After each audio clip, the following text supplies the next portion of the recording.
Hello, my wonderful, amazing artists. It's me, Miss Abby, your art teacher.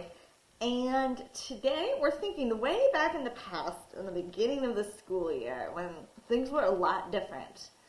We did a unit about self-portraits. Now remember, let's break the word down. Self is you.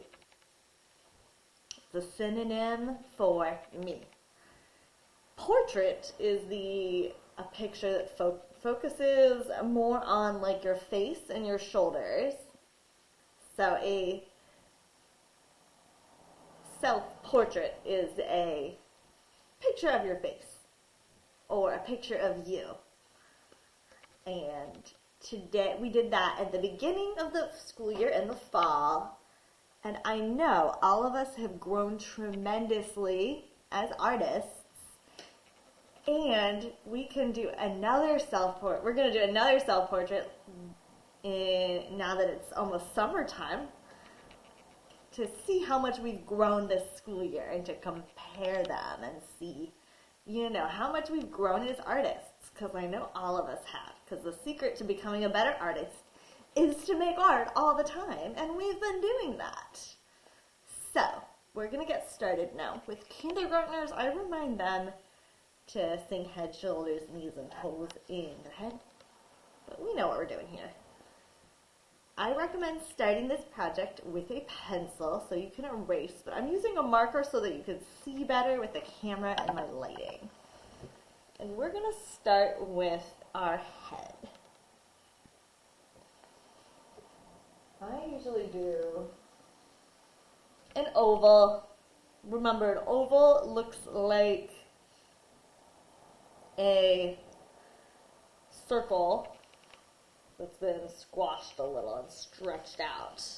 That's what most people's face shapes are, although some people have kind of round faces. You can observe and look in the mirror or or maybe a selfie to help you kind of observe your own face shape. And then we got our shoulders. Now, let's talk about the parts of our face. I'm doing lines first, and then we'll color everything in. We have eyes and ears and mouth and nose and eyebrows and eyelashes. Everybody's got eyelashes. So I like to do the nose first, and this is how I do a nose. And then I do eyebrows. Those eyebrows are a little extra. And then our eyebrows and our mouth help us express ourselves. They can express emotions. A happy mouth is going to look different than like a sad mouth or an angry mouth. Think about your emojis.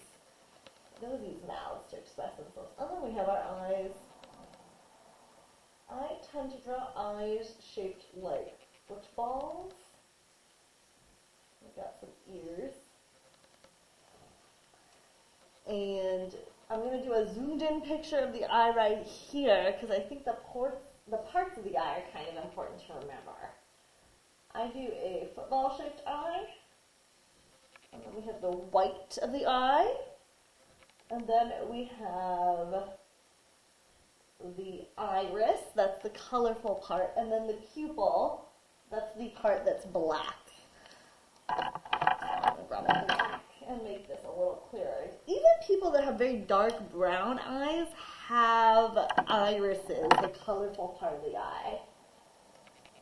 So if you look closely in the mirror, even if you have very dark, beautiful brown eyes, you will see that there's a little black circle in the middle of your beautiful dark brown eyes. And everyone has eyelashes too. Everyone at school has eyelashes. Those are to protect your eyes from getting dust and hair in them. So while some people might stylistically make a style choice or a fashion choice that accentuates their eyelashes, everyone has them, and they're really helpful in protecting our eyes. And you gotta have an eyebrow. ourselves. But once we got all these pieces, this doesn't look like me. I gotta add detail to make it look more like me, right? This could be anybody. So I'm gonna add my blue eyes with black pupils.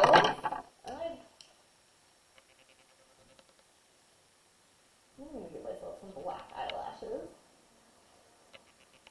And we gotta add my hair. I choose my hair color.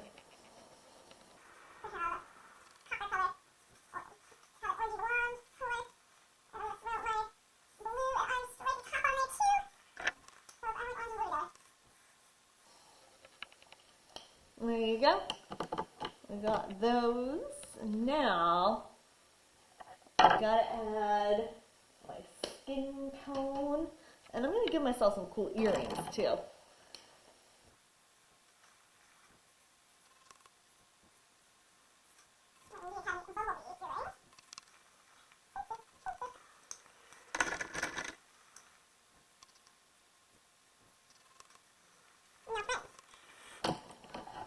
Let's look closely at skin tone. Here's an example I did with kindergarten where I kind of tested different tools to figure out which skin tone I most looked like me. And what I actually found was that looking closer at my face, my skin tone is actually a lot of different shades of one color. So I had one base color, and then I noticed that my lips were more pink, my cheeks too, and I had shadows where around my nose and things like that.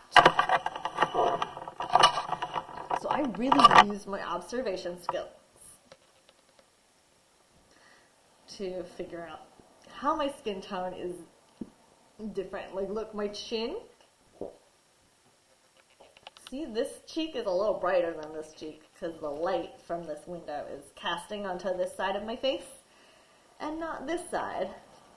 I also have like a shadow around the bottom of my nose and this little philtrum right here and my jaw. Like, you know, under my chin where my head kind of meets my neck also has shadows. Okay, so I want to remind you, here's a quick tip. You can also layer your markers, your crayons, your colored pencils over each other. For example, my cheeks are like a little bit pink right here, and around my nose is a little shadowy. So I'm going to add that right now.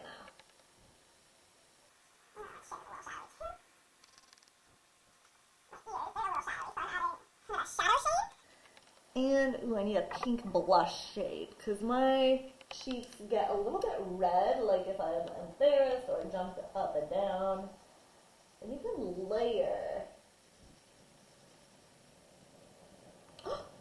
Oh, I'm forgetting something. I knew this portrait looked funny. I didn't put my glasses on.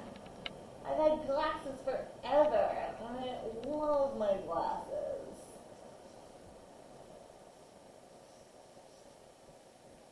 There, now it looks like me.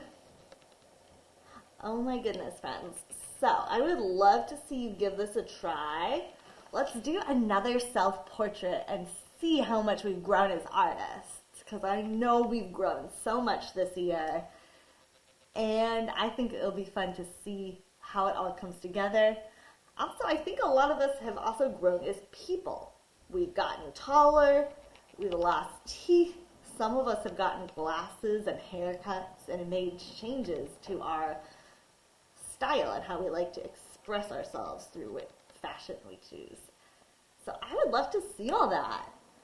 I cannot wait to see you revisit self-portraits and do an amazing job. Bye. Have fun making art.